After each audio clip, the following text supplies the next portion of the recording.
उसकी आंखें पूरी स्वेलिंग से भरी हुई थी, पाँव में पूरी ब्लीडिंग हो रही थी, बार बार वह अपने शरीर से लड़खड़ा रही थी।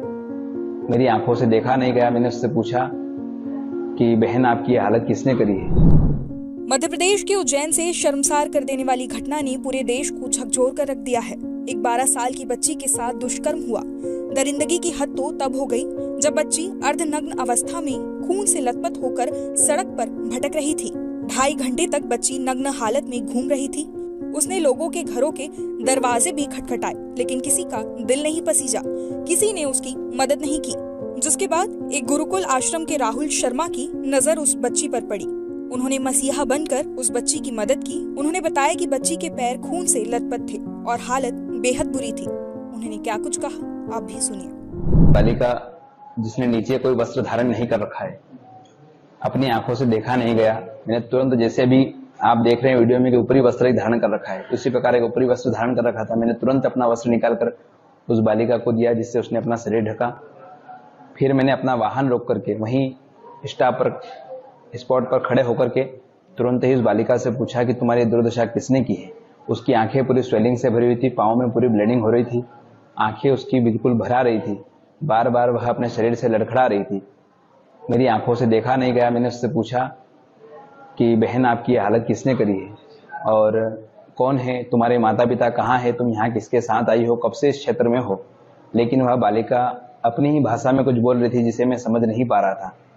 बार बार वह कुछ बोलने का प्रयास कर रही थी, लेकिन मैं समझ नहीं पा रहा था। 2-3 बार मैंने पेन कापी भी उसके हाथ में दिया, यदि मैं समझ नहीं पा रहा हूँ या तुम बोल नहीं पा रही हो तो इसमें लिख करके कुछ बताओ। यदि अपने माता पिता का मोबाइल नंबर जानती हो तो मेरे मोबाइल का मैंने कीपैड निकाल करके दिया कि इस पर लगा करके बात करो, या आप पेन डायरी में लिख करके मुझे बताओ। लेकिन वह बालिका उस विषय में मेरी कोई मदद नहीं कर पाई।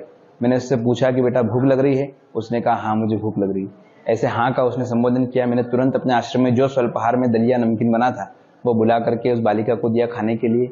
चाय पिलाई, जल पिलाया, कुछ नकदी पैसे भी उसको मैंने सहयोग रूप में दिए।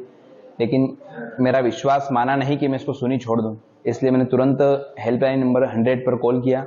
2 बार मेरा वहाँ कॉल कट हुआ। तीसरी बार हमने महाकाल प्रशासन महोदय में कॉल किया। वहाँ से मैं महाकाल थाने का नंबर मिला, महाकाल थाने में कंप्लेन दर्ज करवाई। वहाँ से उन्हें पुनः मुझे 100 कॉल पर संपर्क बनाने के लिए कहा। 100 कॉल पर किया।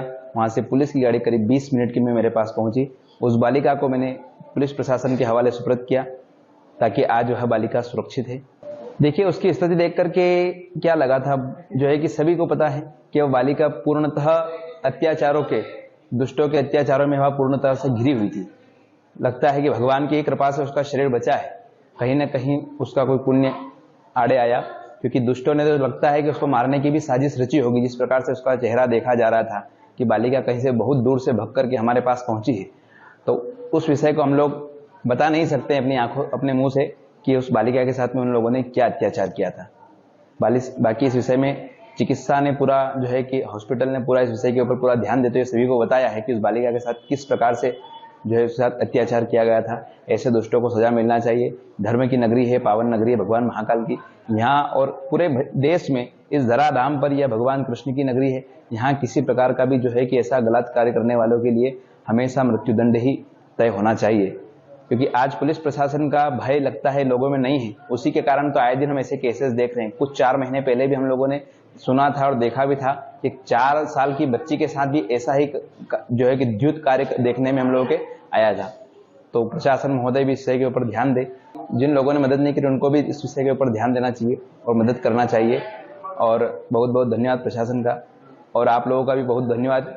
इस आश्रम का नाम दंडी सेवा आश्रम है। मैं अपने आश्रम से बाहर कहीं जा रहा था इमरजेंसी में, मेरी गेट से 20 फीट की दूरी पर उस बालिका को मैंने उज्जैन की ओर आते हुए देखा। बालिका बेहोश नहीं थी, बालिका बोल रही थी, बालिका चल रही थी, बालिका खा रही थी, बालिका बोल रही थी। बस ये कि उसकी भाषा में अपने को समझ में नहीं आ रहा था। हाँ बताया ना, मैंने आपको बताया ना, पूरे उसके पाँव के पूरी ब्लीडिंग हो रही थी। आपको बता दें कि रेप के मामले में आरोपी ऑटो ड्राइवर को गिरफ्तार कर लिया गया है। वहीं 3 लोगों से पूछताछ जारी है।